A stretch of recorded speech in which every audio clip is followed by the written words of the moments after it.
आवाज बहरे कानों को सुनाने के लिए धमाके की जरूरत होती है। भगत सिंह, भगत सिंह, चंद्रशेखर,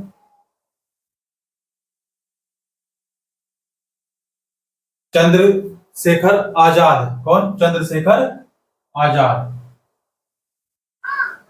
और सुखदेव, सुखदेव। भगत सिंह, चंद्रशेखर आजाद, सुखदेव और उनके जैसे अन्य क्रांतिकारियों ने क्या किया? औपनिवेशिक शासन तथा अमीर शोषक वर्गों से लड़ने के लिए मजदूरों और किसानों की क्रांति चाहते थे। क्या चाहते थे ये लोग? मजदूरों और किसानों की क्रांति चाहते थे। इस काम को पूरा करने के लिए उन्होंने 1928 में, कब? 1928, 1928 में कहां पर? दिल्ली में स्थित है फिरोज शाह कोटला, फिरोज शाह कोटला, फिरोज शाह कोटला में हिंदुस्तान सोशलिस्ट रिपब्लिकन एसोसिएशन की क्या की? स्थापना की। हिंदुस्तान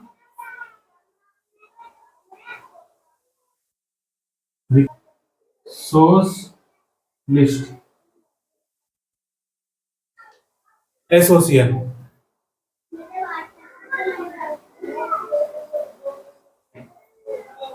इस एसोसिएशन की क्या की? फिरोज शाह कोटला कहां पर पड़ेगा? दिल्ली में।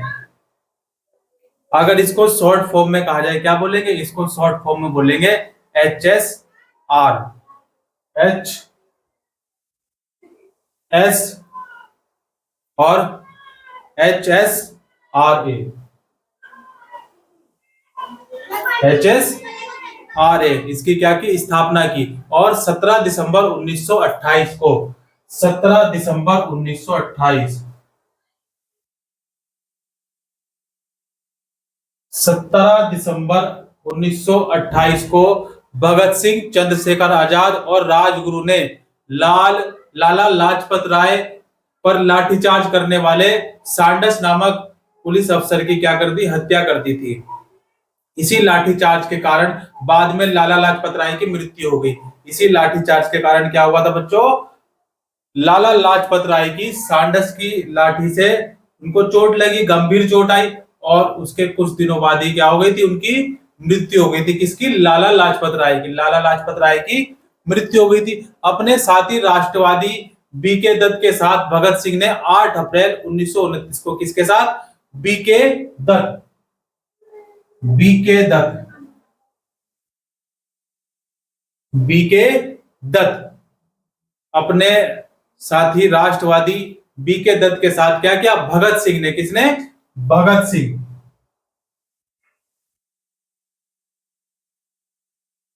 भगत सिंह ने मिलकर क्या किया?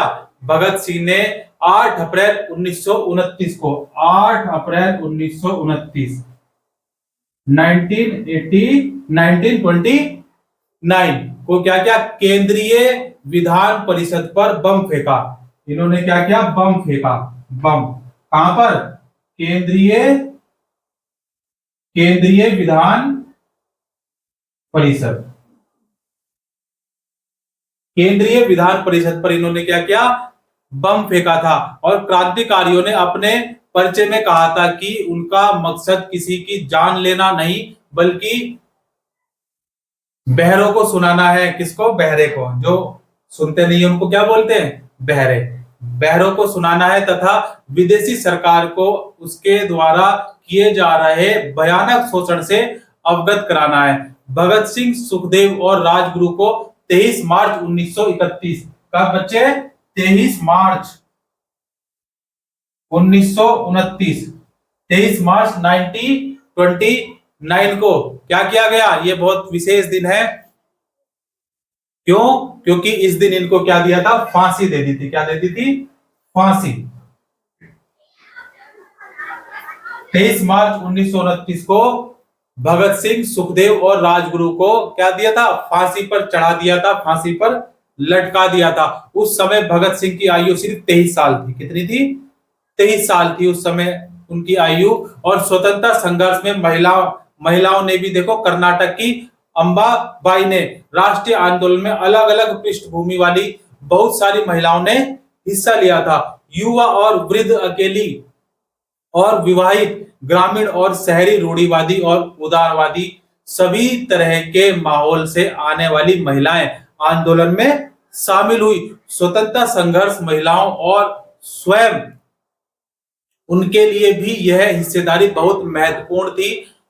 अंग्रेज अफसर और भारतीय राष्ट्रवादी दोनों को लगता था कि महिलाओं की सहभागिता ने क्या किया है, राष्ट्रीय संघर्ष को जबरदस्त ताकत दी है। क्या दी है? जबरदस्त ताकत दी है। और स्वतंत्रता आंदोलन में हिस्सेदारी के कारण महिलाएं घरों से बाहर आने लगी थी। इससे उन्हें विभिन्न व्यवसायों व शासन में जगह दिलाई और पुरुषों के साथ समानता का मार्ग प्रशस्त किया।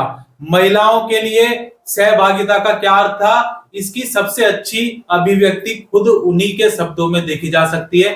कर्नाटक की अंबाबाई का विवाह 12 साल की उम्र में कर दिया गया था। जो कर्नाटक की अंबाबाई थी, उन्होंने भी आंदोलन में बढ़ चढ़कर हिस्सा लिया। उनका विवाह 12 साल की उम्र में ही कर दिया गया था और 16 साल की उम्र में वह विधवा हो गई। 12 साल की उम्र में उनका क्या हुआ? विवाह हुआ और 16 साल की उम्र में वे क्या हो गई?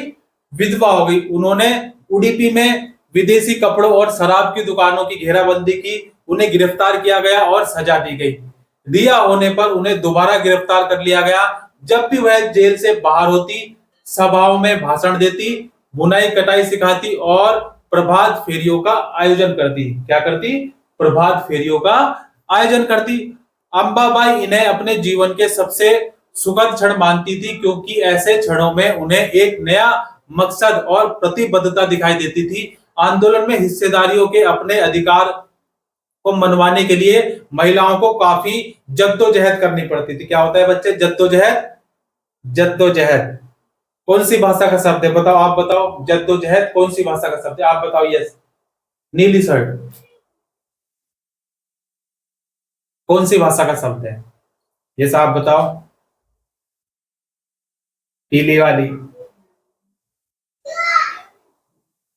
नहीं मालूम? नमक सत्याग्रह के बारे में हमने पढ़ा था। किसके बारे में पढ़ा था हमने?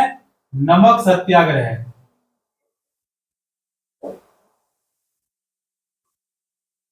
नमक सत्याग्रह के बारे में पढ़ा था हमने, पढ़ा था। नमक सत्याग्रह के दौरान शुरुआत में खुद महात्मा गांधी भी महिलाओं की हिस्सेदारी के समर्थन में नहीं थे। महात्मा गांधी महिलाओं के समर्थन की हिस्सेदारी में बिल्कुल भी नहीं थे शुरुआत में। आखिरकार सरोजिनी नायडू ने उन्हें इस बात के लिए तैयार किया कि वे महिलाओं को भी आंदोलन में शामिल होने दें। वीर लखन को भी फांसी दे दी गई। वीर लखन कौन थे? वीर लखन। वीर लखन, वीर लखन नायक को भी फांसी दे दी गई।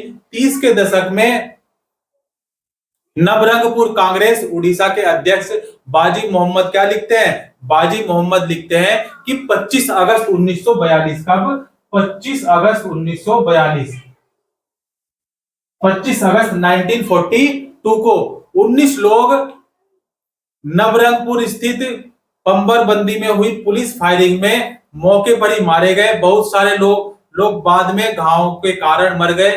जो जब लाठीचार्ज होती है, गोलीबारी होती है, तो कुछ लोग तो हाथों हाथ ऑन द स्पॉट मर जाते हैं, कुछ घायल हो जाते हैं, कुछ सुरक्षित निकल जाते हैं, कुछ भाग जाते हैं।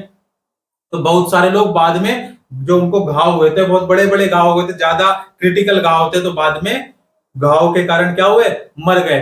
300 से ज्यादा लोग घायल हुए। 1000 से ज्यादा को कहां पर? कोरापुट जिले की जेल में। कोरापुट एक स्थान है, वहां पर जेल है, तो जिला जेल है कोरापुट। जिला जेल में क्या किया? डाल दिया गया।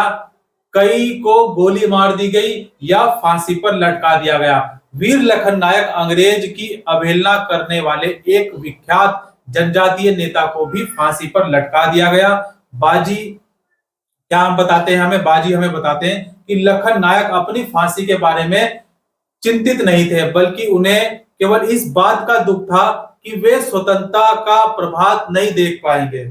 इस बात का दुख था कि स्वतंत्रता का प्रभात नहीं देख पाएंगे। क्या नहीं देख पाएंगे? कि जो स्वतंत्रता मिलेगी उसका प्रभाव वे नहीं देख पाएंगे। इसी बात का उन्हें दुख था, बल्कि उन्हें केवल इस बात का दुख था। बाजी मोहम्मद ने राष्ट्रीय संघर्ष में शामिल होने के लिए 20,000 लोगों को लामबंद किया था। उन्होंने कई बार सत्याग्रह किया। उन्होंने दूसरे विश्व युद्ध के खिलाफ हुए विरोध और भारत छोड़ो आंदोलन में हिस्सा लिया तथा कई बार लंबे समय तक जेल में रहे। कई बार लंबे समय तक क्या रहे? जेल में रहे। ऐसे ही अफ्रीका में भी राष्ट्रवाद हुआ। अफ्रीका का शहर कौन सा है? अफ्रीका का शहर है घाना है। अफ्रीका का शहर कौन सा है? घाना। अफ्रीका का शहर है घाना। 19वीं सदी के आखिर और 20वीं सदी के शुरुआती में बहुत सारे अफ्रीकी और एशियाई देशों में राष्ट्रवाद का उदय हुआ। इनमें से बहुत सारे देशों में राष्ट्रवाद का उदय स्वतंत्रता के लिए उपनिवेशवाद विरोधी संघर्षों के तहत हुआ था। अफ्रीका में औपनिवेशिक शासन तानाशाही जैसा था। कैसा था? तानाशाही जैसा था। विदेशी शासकों के प्रतिनिधि के रूप में केवल मुखियाओं को ही शासन चलाने की छूट दी जाती थी, या फिर अफ्रीकी के बारे में केवल गोरे, क्या? गोरे एकदम दूध जैसे। कैसे बच्चों? एकदम दूध जैसे। कैसे? एकदम दूध जैसे। गोरे गोरे, एकदम चिट्टे चिट्टे, गोरे गोरे, मुखड़े पे काला काला चश्मा। तो गोरे प्रतिनिधियों वाली सभाएं कानून बनाती थी। कम से कम दूसरे विश्व युद्ध के बाद तक अफ्रीकियों के पास निर्णय लेने या प्रतिनिधित्व की ताकत नहीं थी। स्थानीय भूकर्मियों या किसानों से जमीन का जबरन अधिग्रहण, करों में वृद्धि और शराब कार्य परिस्थितियों की वजह से बहुत सारे अफ्रीकी आंदोलन शुरू हुए। बहुत सारे। 1957 में 1957 में घाना स्वतंत्रता पाने वाला उप सहारा अफ्रीका का पहला देश बना। क्या बना? अफ्रीका का पहला देश बना। इससे पहले उसे गोल्ड कोस्ट के नाम से जाना जाता था। किसके नाम से जाना जाता था? Gold coast.